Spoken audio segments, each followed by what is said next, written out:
Okay, let's try some AP style questions. So I call these AP style because they're the same concepts. They just keep it a little bit more abstract and make you have to work a little harder for your answers.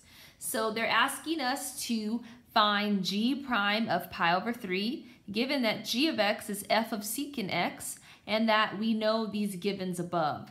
So if I'm trying to find g prime of something, I'm going to start by finding the derivative of g of x.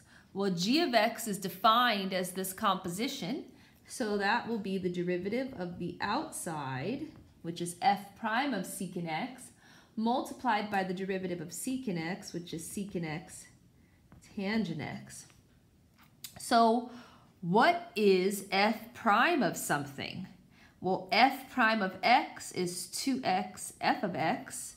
So f prime of secant x would be 2 secant x, f of secant x, multiplied by secant x tangent x.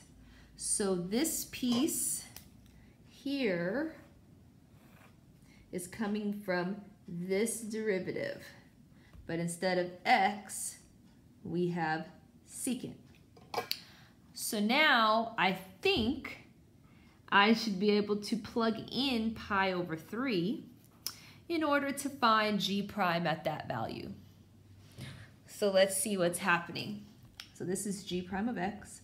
So g prime of pi over 3 equals 2 secant pi over 3, f of secant pi over 3, secant pi over 3, tangent pi over 3.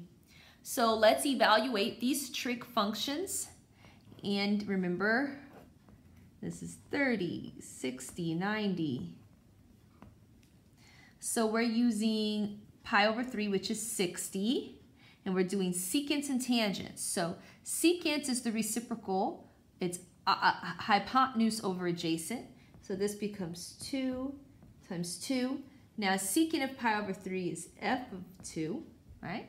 And then this is secant of pi over 3, which is 2 again. And then tangent of pi over 3, opposite over adjacent, square root 3. So now, what is f of 2? It is 5, because they told us that here. And then 2 times 2 times 2 is 8, square root 3. So therefore, our final answer, g prime of pi over 3, I'm going to go ahead and simplify this one, is 40 square root 3. So this one was, to me, a lot of fun. I hope you feel the same way.